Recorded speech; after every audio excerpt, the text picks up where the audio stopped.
Halo teman-teman semua, kembali lagi di channel Bill Story ini.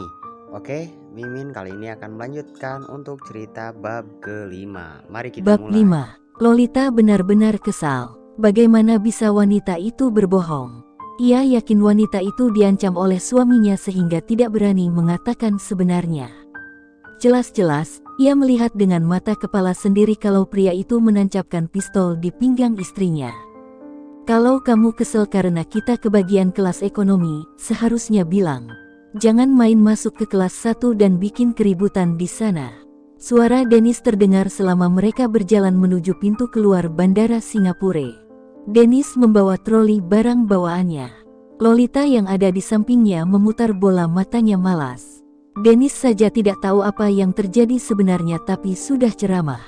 Seperti orang benar saja, padahal hidupnya kan penuh dengan kesalahan. Kalau diomongin itu dengar, tegur Dennis. Lolita benar-benar kesal sekarang. Apaan sih? Kalau enggak tahu apa-apa itu diam, komen Lolita pedas. Udah, kalau lo terus nanya-nanya gini, gue mending pergi ke hotel sendiri aja. Setelah mengatakan itu, Lolita berjalan cepat meninggalkan Dennis di belakangnya. Jangan gitu dong. Dennis langsung mengejar dan menahan tangannya. Bertepatan dengan itu, tatapan Lolita menangkap seorang pria bermata biru di seberang pintu keluar. Di sebelahnya juga ada pria yang tadi ia temui di pesawat. Kenapa mereka bisa bersama? Pasti ada sesuatu yang tidak beres di sini. Mau kemana? Kita harus bareng. Dennis ini benar-benar membuatnya kesal setengah mati. Tidak peduli lagi Lolita dorong Dennis hingga terjatuh ke lantai. Orang-orang langsung melihat ke arah mereka. Mungkin mereka mengira ia sedang bertengkar dengan pacarnya. Kemana pria itu pergi? Lolita mencari-cari di balik keramaian. Semuanya terasa berputar-putar. Orang-orang yang berlalu lalang dan suara kebisingan yang membuatnya pening. Sial, Lolita kehilangan mereka. Kenapa kamu lari? Mendadak Dennis menghampirinya. Semua ini gara-gara Dennis. Kalau Dennis tidak menahan tangannya, pasti Lolita tidak kehilangan pria itu. Lolita tendang tulang kering Dennis kesal. Semua ini gara-gara lo, ucap Lolita marah. Lolita melihat Dennis meringis kesakitan, tidak peduli dan meninggalkan Dennis sendirian di sana. Sampai di kamar hotel, Lolita langsung merebahkan diri di atas kasur. Pikirannya melayang pada kejadian tadi. Pria bermata biru, entah mengapa, Lolita merasa pria itu adalah pria yang sama yang ia temui malam itu di klub. Pria itu juga yang melecehkannya di sana. Mengingat hal itu membuatnya kembali marah. Padahal dari kemarin-kemarin sudah melupakannya. Sebenarnya apa hubungan antara pria bermata biru dengan pria yang membawa pistol itu?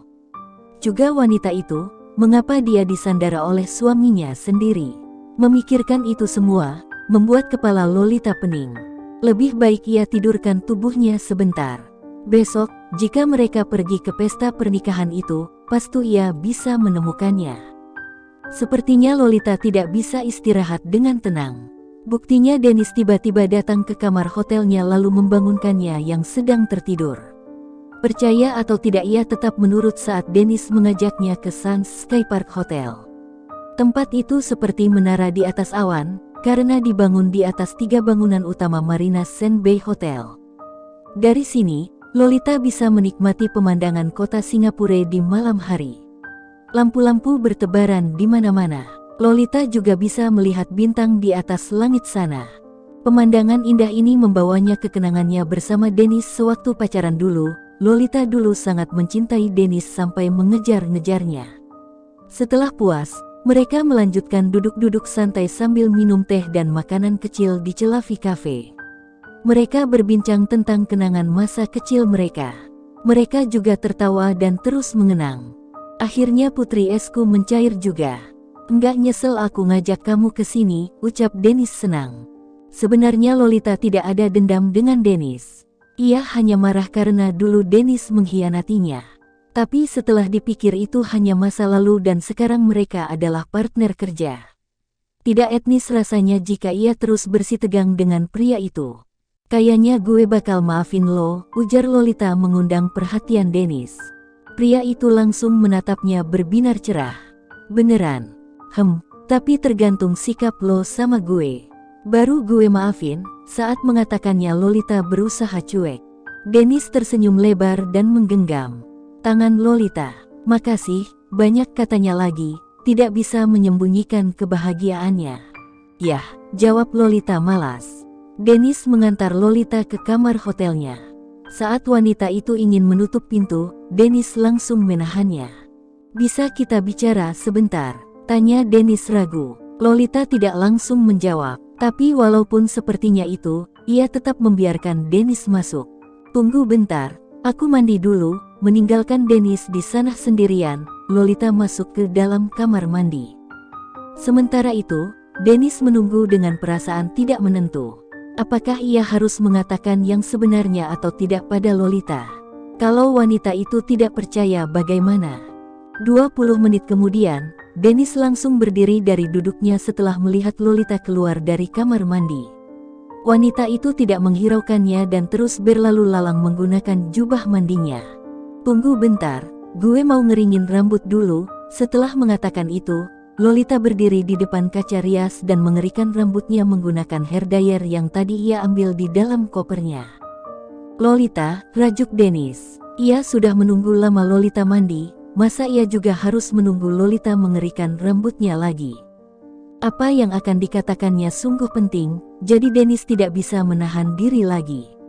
Ia takut tidak bisa mengatakannya jika terlalu lama. Astaga, lo enggak sabar banget, sih. Keluh Lolita sambil menaruh hair dryer itu di atas nakas. Sebal. Aku enggak bisa nahan lagi. Aku harus melakukannya atau enggak sama sekali, kata Dennis dengan wajah menyiksanya. Ya udah, sini. Lolita membawa Dennis ke tempat tidurnya. Kamu ngapain? Dennis langsung bertanya saat Lolita tiba-tiba duduk di pangkuannya. Alah, jangan sok naif deh. Ini kan yang lo mau dari tadi. Apa yang kamu lihat, semuanya salah paham. Aku enggak pernah tidur sama Cynthia. Dia yang jebak aku sampai aku enggak sadarkan diri di rumahnya. Udah ya, Dennis. Kita udah bahas ini di masa lalu. Kita udah selesai, lo tahu enggak sih, dengan lo membahas luka lama seperti ini, membuat gue ragu buat maafin lo lagi, semprot Lolita kesal. Iya aku tahu, kesalahan aku banyak banget sama kamu. Tapi seenggaknya dengerin penjelasan aku yang satu ini. Apa lagi sih? Sudah cukup ya, ia dibuat sakit hati oleh pria itu. Jangan harap Dennis bisa mengobrak-abrik hidupnya lagi. Saat itu adalah hari ulang tahun kamu. Kita semua mengadakan party di rumah kamu. Semua orang bahagia tapi selama acara aku lihat Cynthia kelihatan murung, aku samperin dia dan berbincang sebentar dengannya. Sebagai teman satu jurusannya dan teman dekatnya, aku prihatin ketika tahu orang tuanya bercerai dan mempunyai banyak hutang yang ditangguhkan padanya. Dia depresi dan mengatakan tidak tahu harus apa. Aku pun berinisiatif meminjamkan uang, dia sangat bahagia. Tapi hari-hari berikutnya dia selalu menempel padaku, sering ngirim chat dan puncaknya ketika dia nangis minta aku ke rumahnya. Aku yang enggak tega dan takut terjadi sesuatu padanya langsung ke sana dan benar saja, semua perabotan di rumahnya hancur berantakan. Dia terus nangis di hadapanku, aku berusaha menenangkannya tapi setelah dia tenang Cynthia meminta aku minum dulu sebelum pergi. Aku menurutinya karena memang aku ada janji sama kamu nanti sore. Siapa yang tahu setelah itu aku enggak sadarkan diri dan tahu-tahu kamu udah ada di sana dan ngeliat aku yang tidur satu ranjang sama dia. Tapi sumpah, aku berani jamin aku enggak tidur sama dia, aku bahkan masih memakai celana panjangku saat itu. Dennis berusaha meyakinkan Lolita. Terus dengan lo menjelaskan semua ini, apa untungnya buat gue? Tanya Lolita, sangsi. Dennis berlutut dan menggenggam tangan Lolita. Aku harap kamu seenggaknya percaya lagi sama aku. Percaya. Sejak kejadian itu, tidak sekalipun Lolita berpikir untuk mempercayai pria itu. Memaafkan boleh, tapi untuk kembali dan percaya lagi, rasanya ia tidak bisa. Sorry, Dennis. Kita udah selesai. Yo sebaiknya balik ke kamar lo. Setelah mengatakan itu, Lolita menarik kembali tangannya dari genggaman pria itu. Dennis menggelengkan kepalanya. Enggak, Aku enggak mau pergi sebelum masalah ini selesai, ucap Dennis bersikeras. Keluar. Lolita memilih menarik tangan pria itu sampai pintu keluar. Enggak, Dennis menahan tangan Lolita yang hendak mengusirnya. Apa lagi sih? Semuanya udah selesai. Belum selesai sampai kamu percaya lagi sama aku. Aku udah jelasin semuanya. Seharusnya kamu percaya, aku yakin Aidan udah bilang hal yang sama kamu. Astaga Dennis, ini bukan soal Io yang tidur sama Cynthia. Gue enggak masalah lo tidur sama siapapun. Gue udah terbiasa dengan sifat playboy lo. Tapi yang buat gue marah saat itu, kenapa lo bilang sama Cynthia kalau gue cuman pemuas nafsu lo di atas ranjang? Dan yang lebih parah lo bilang, Io bakal terus manfaatin tubuh gue selama sisa hidup lo. Emangnya gue enggak tahu? Lo bilang saat ulang tahun gue. Sesudah tahu itu semua, gue berusaha percaya sama lo dan bersikap biasa aja, tapi lo buat gue kecewa. Setelah beberapa hari itu lo deket banget sama Cynthia, bahkan tidur bareng sama dia. Gimana gue enggak marah coba? Jadi karena masalah itu, Dennis berucap tidak percaya. Seharusnya kamu nanya dulu sama aku. Jangan langsung menyimpulkan dan kabur begitu aja ke Indonesia. Aku nyariin kamu kayak orang gila tahu. Dennis mengusap wajahnya kasar. Dengerin, suaranya berubah melembut seiring tangannya mengambil tangan Lolita. Saat aku bilang aku cuma ingin memanfaatkan tubuh kamu selama sisa hidupku, itu artinya aku akan jadikan kamu milikku. Aku berencana melamar kamu. Semuanya udah aku siapkan sore itu, saat aku minta janjian sama kamu di taman. Tapi semuanya berubah saat Cynthia minta aku ke rumahnya dan menjebak aku di sana. Percaya sama aku cuman cintanya sama kamu. Dan hanya ingin hidup selamanya sama. Mata Lolita memanas. Setelah mendengar penjelasan itu, pertahanan yang selama ini ia bangun mendadak runtuh seketika. Jika semua itu benar, kenapa Dennis tidak memberitahunya sejak awal? Aku malu dengan semua perbuatanku yang brengsek dan tidak termaafkan itu. Rasanya aku enggak pantas menjadi lelaki yang mendampingi kamu. Aku memberi kamu kesempatan untuk menenangkan diri setelah kejadian itu. Aku pikir kamu akan kembali sama aku. Tapi aku salah. Kamu malah pergi ke Indonesia dan ninggalin aku di Jerman tanpa kata putus atau apapun. Sekuat tenaga, Lolita menahan tangisnya yang akan jatuh.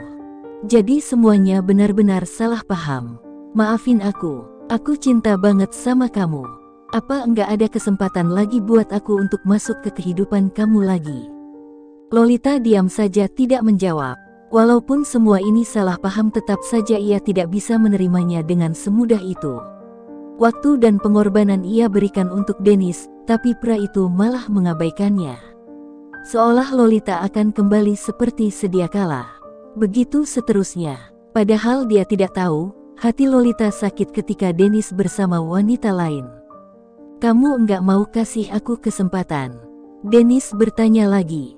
Kayaknya kesalahan aku besar banget ya. Mendadak Dennis menurunkan suaranya. Putus asa. Jangan dipaksa.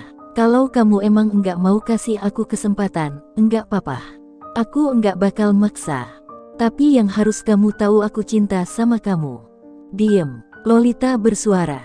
Enggak, aku cuman mau bilang perasaan aku sebenarnya. Cinta itu enggak harus dipaksakan.